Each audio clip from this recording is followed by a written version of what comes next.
For the entire length of this war, there was one city that never had to worry.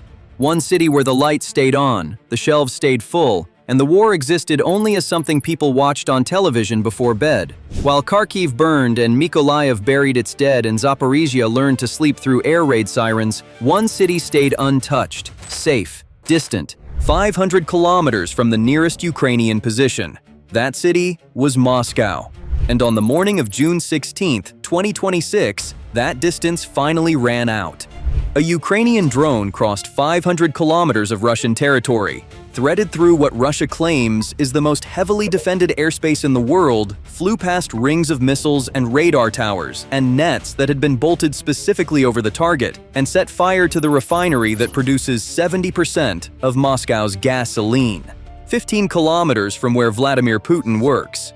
And while it was happening, while drones were flying over the Russian capital in the pre-dawn darkness, not a single air raid siren sounded anywhere in the city. Moscow residents woke up, looked out their windows, and saw a column of black smoke rising over the horizon. Nobody had warned them. Nobody had told them to take cover. The capital of Russia was under drone attack, and the Russian government had made a deliberate decision to stay silent because sounding the sirens would have meant admitting on every television channel and every phone alert in the country that Moscow itself was being hit. The narrative was more important than the warning. The city chose its story over the safety of its own people. Just after 5 in the morning Moscow time, air defense activity began over the capital region. Eyewitnesses on Telegram started posting about engagements over Pavlovsky, Pozad, Ramenskoye, and Zhukovsky on the city's eastern and southeastern approaches.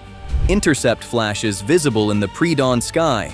The sound of air defense systems firing over a city whose residents had no idea what was happening because not a single official alert had been sent. At 7:37 in the morning, the Russian monitoring channel Excelenova posted that Moscow was under drone attack and shared video of what was unfolding overhead.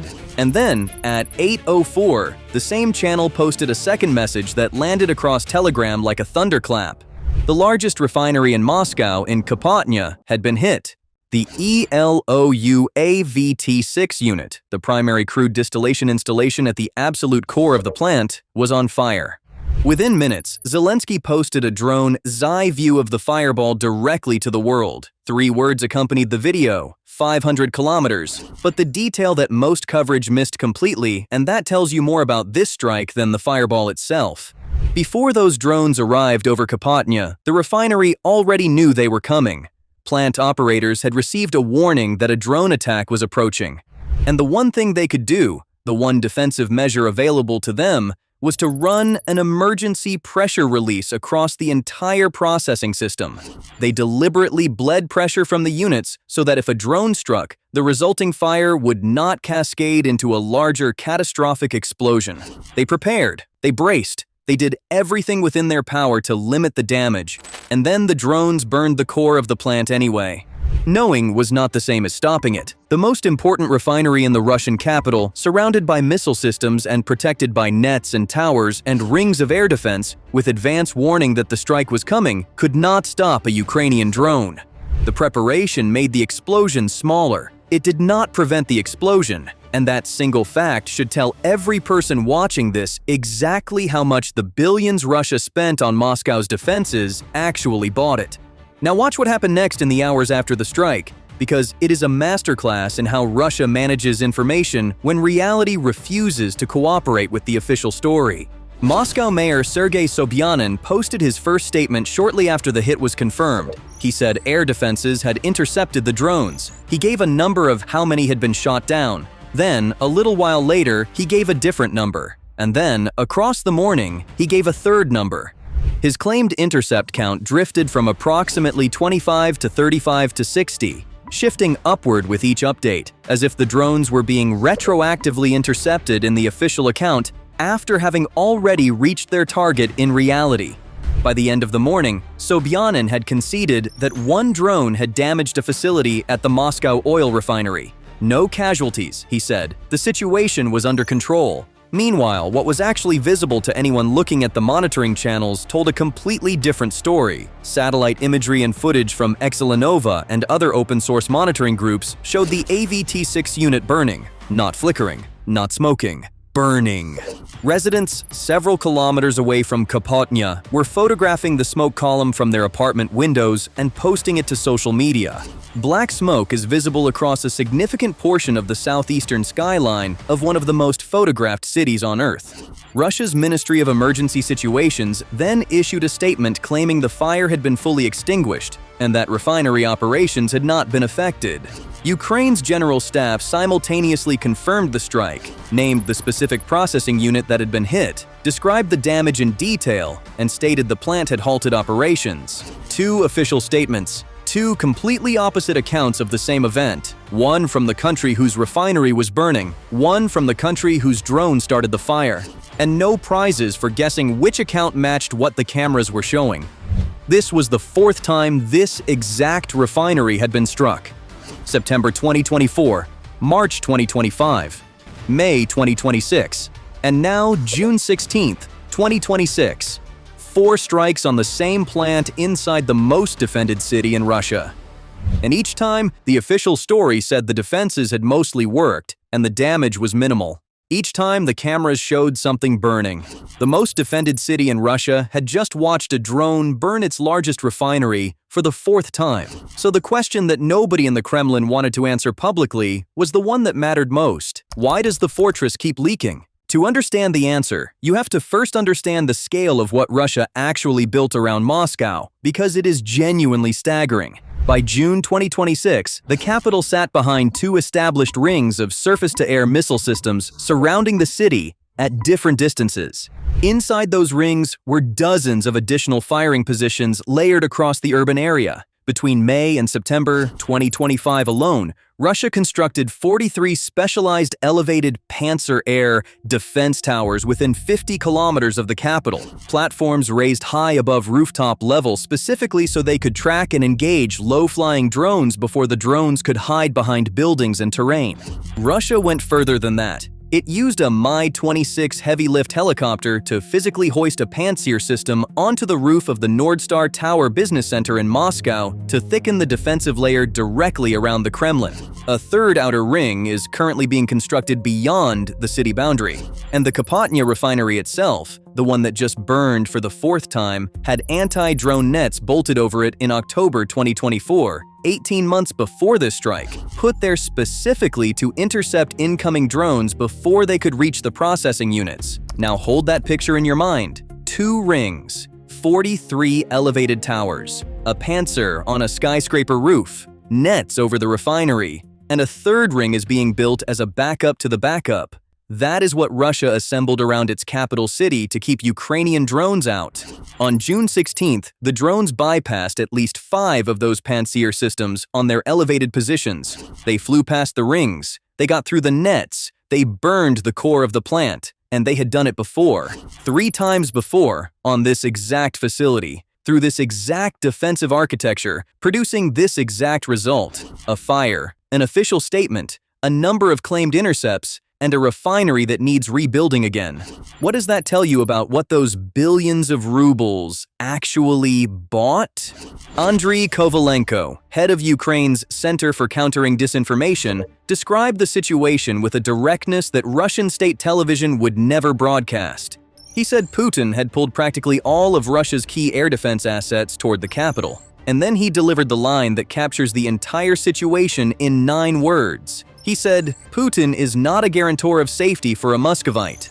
Think about what it means for a senior Ukrainian official to be able to say that truthfully. The leader of a nuclear-armed country, with the largest air defense concentration in the world protecting his own capital, cannot guarantee that a drone costing $55,000 will not reach the city he controls. After 4 strikes on the same refinery, after billions spent on towers and rings and nets and rooftop missile platforms, after pulling practically every significant air defense asset available toward Moscow to protect the political center of the Russian state, the fortress keeps leaking because it was always being asked to do 2 impossible things at once. Here is the structural problem Russia cannot solve, and the choice it has been making every single day of this campaign. On one side of the equation is a 1,000-kilometer front line in Ukraine that consumes air defense systems the way it consumes ammunition, constantly, without pause. Every radar station, every launcher, every interceptor missile fired at the front is one less available for anywhere else. On the other side of the equation is a capital city whose entire political function depends on appearing untouchable, on the Russian population believing that whatever is happening in Ukraine, Moscow itself is safe and the leadership is in control. Every panzer system moved to Moscow to protect the narrative is a panzer system not protecting a depot or a radar station at the front.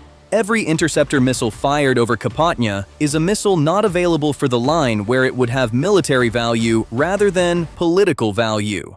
Ukraine has spent months running a deliberate campaign targeting individual air defense radars and launchers across occupied territory, creating gaps in the coverage that the deep strike drones then navigate through.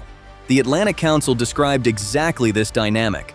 Targeted strikes on individual air defense units and radars created what it called inviting gaps that set up the large 2026 raids. Russia sees the gaps forming. It cannot close them without making different gaps somewhere else. And every panzer tower built around Moscow is a public admission that the problem has no solution, only a choice about where the weakness appears. Can Russia defend the front and the capital simultaneously? The answer was written in the smoke over Kapotnya, and it will be written again the next time a Ukrainian drone chooses where to go. But now, here is the question that completely reframes everything, because after seeing what Moscow built and watching it fail repeatedly, the natural assumption is that the weapon defeating it must be something extraordinary, something sophisticated, something that cost as much to build as the defense it is defeating costs to maintain. So what exactly is the drone that keeps finding its way through 2 rings of missiles and 43 elevated towers and a panzer on a skyscraper roof? It is called the FP1. It is built by a Ukrainian company called Firepoint, and the company that makes it was founded in November 2022 by a film location scout, an IT entrepreneur, and a man who ran a concrete business. They started with approximately a dozen people. They had no military background. They had no defense industry experience. They had no government contracts and no existing production infrastructure. What they had was a war happening outside their window and a problem they decided to solve. The FP1 costs approximately $55,000. That is roughly the price of a well-equipped family car. It has a maximum range of up to 1,600 kilometers, which means from a launch point in eastern Ukraine, it can reach not just Moscow, but significant portions of Russia that most people would consider completely beyond any plausible strike range. It carries a warhead of between 60 and 120 kilograms, depending on the mission configuration. Its airframe is built partly from plywood. Its engine is a cheap 2-cylinder motor of the kind you would find in a small agricultural machine. It has no landing gear because it is not designed to come back. It is launched from a portable pad in a field using a solid rocket booster that accelerates it to flying speed, and then it navigates itself to the target. And here is the part that explains why Russia's jamming systems, the electronic warfare technology Russia spent years developing specifically to defeat Ukrainian drones by cutting the radio link between operator and aircraft, cannot reliably stop it. The FP1 uses satellite navigation combined with onboard anti-jamming software and a camera-based system that can match what it sees on the ground to a stored map without needing a GPS signal at all. Firepoint co-founder Dennis Steilerman described it plainly. He said the drone can fly without GPS and hit the target accurately using a cheap night camera, doing map matching against terrain it has memorized. There is no radio link for Russia's jamming systems to Sever. The drone does not need to talk to anyone once it is in the air. It knows where it is going, and it goes there. Russia built its electronic warfare advantage to defeat drones that needed a human operator in the loop. The FP1 removed the human from the loop. The jammers are pointing at a connection that no longer exists. By 2026, Firepoint was running more than 50 distributed production sites across Ukraine so that a single Russian missile strike on one facility cannot disrupt overall output. The company employs thousands of people. It produces between 200 and 300 long and medium-range drones every single day. Ukraine's own general staff confirmed that the FP1 alone accounts for 59% of all long-range strike missions and 54% of confirmed hits. A company that started with a dozen people in late 2022 now produces more than half of Ukraine's strategic strike capability and does it from sites small enough that Russia cannot find and destroy them all simultaneously. Now, do the cost comparison out loud and see if it makes you uncomfortable, because it should. One FP1 costs approximately $55,000. The AVT-6 crude distillation unit it burned at Kapotnya is a piece of sanctioned industrial infrastructure that takes between 6 and 18 months to rebuild because the Western components required for the repair cannot be legally imported into Russia. The Pantsir interceptor missiles Russia fired trying to stop the $55,000 drone each cost significantly more than the drone they were chasing, and the air defense battery that fired them runs into hundreds of millions of dollars before a single missile is loaded. Russia spent hundreds of millions defending a refinery against a plywood drone with a motorcycle engine and lost that exchange 4 times in a row. That is not bad luck. That is a fundamental asymmetry in the economics of this campaign that Russia has no current answer for. But the people launching these drones are as important to this story as the technology itself, because the image of what this operation actually looks like on the ground is nothing like what you picture when you think about a weapon that reaches the Russian capital. The night before the Moscow strike, NPR embedded exactly the kind of long-range strike unit responsible for this campaign. What their journalists described in a field somewhere in eastern Ukraine was almost deliberately unremarkable. A dark farm field. Temporary launch pads being hammered into the ground by soldiers in infrared goggles and headlamps. Several drones lined up in a row, each one looking less like a military weapon and more like something assembled in a garage over a weekend. A crew connecting a cable from a motorcycle engine to the launch mechanism to fling the drone to flying speed. A flash of fire from the booster, and then silence as it disappears into the night sky in the direction of Russia. The whole setup takes approximately 2 hours. The team leaves nothing behind but the smell of burnt fuel. Commander Charlie, whose unit had worked on the May strike on this same Moscow refinery, was asked what it felt like to send a drone toward the Russian capital. He said it felt like justice. He said Moscow residents were experiencing firsthand what happens in Ukrainian cities every day.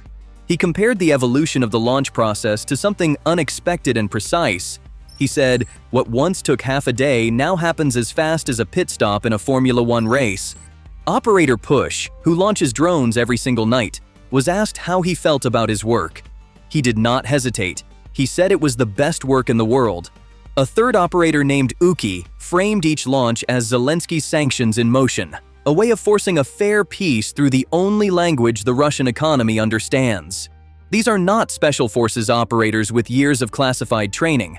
They are Ukrainian civilians who became soldiers, who became the people sending $55,000 drones into the most defended airspace in Russia from a field that looks like a farm and smells like exhaust.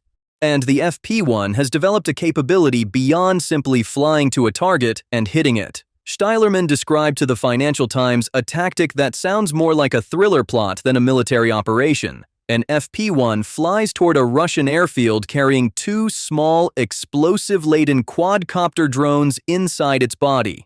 At a calculated point near the target, the carrier releases the small drones, which then land near the airstrip and wait. They sit hidden and patient until a Russian aircraft arrives. Then they strike. Steilerman's description was direct. He said, "We do ambushes near Russian airports. The $55,000 drone does not just hit what it can reach today. It plants the next strike and waits for the target to walk into it."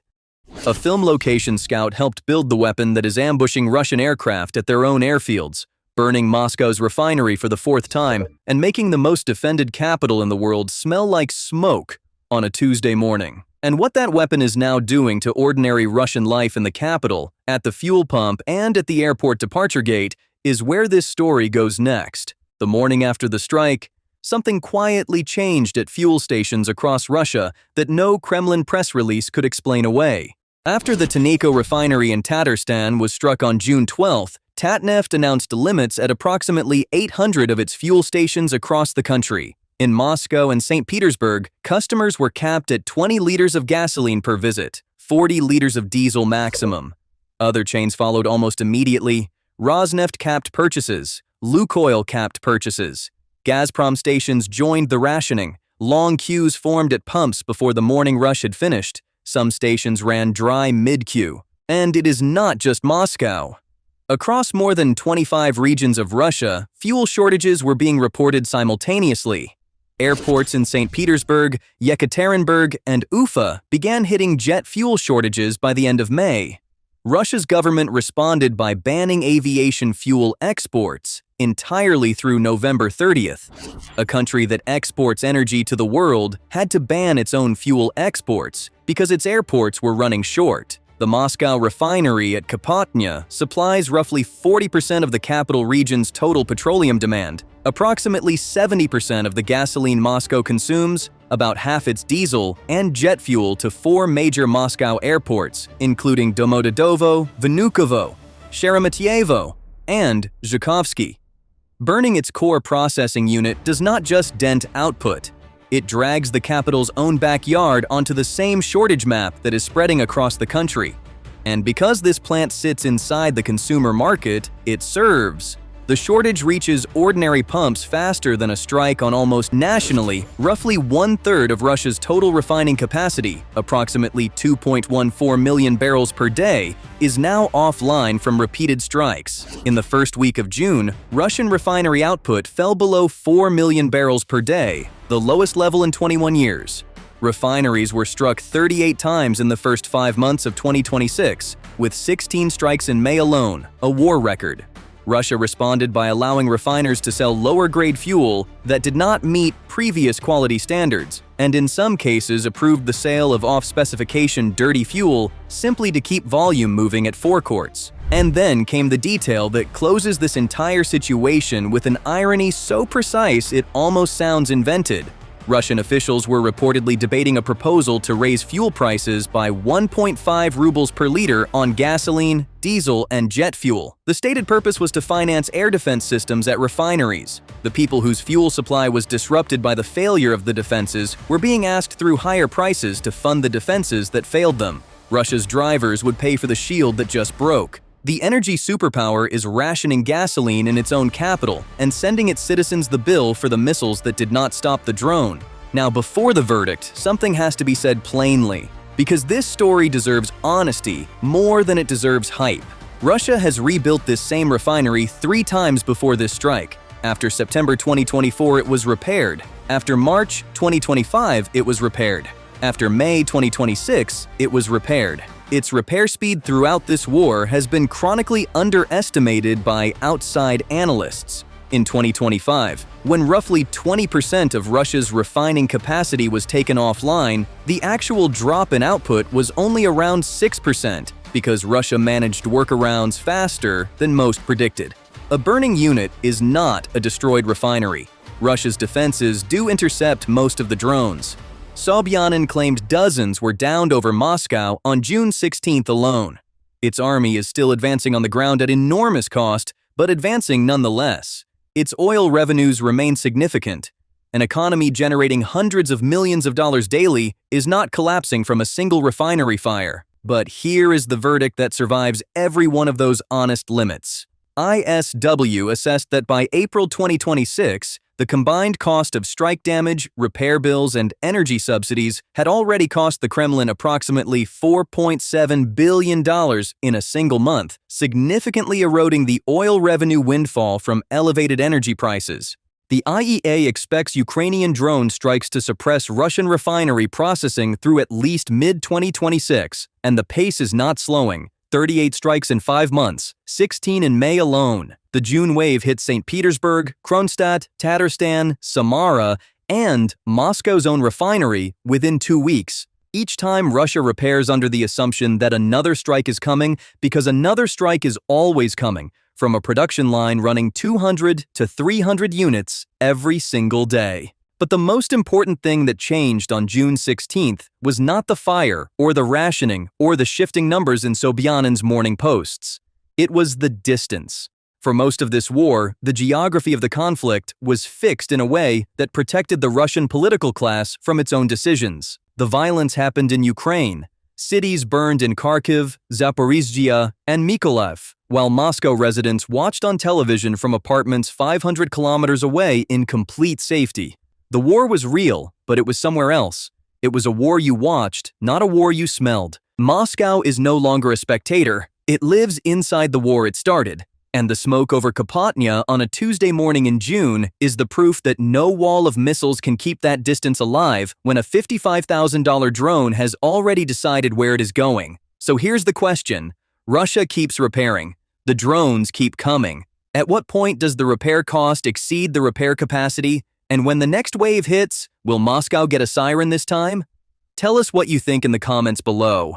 This is the Frontline show. You will not find this level of detail, these source links embedded line by line, or this kind of tactical breakdown anywhere else on this platform. Subscribe and share if you like our breakdown.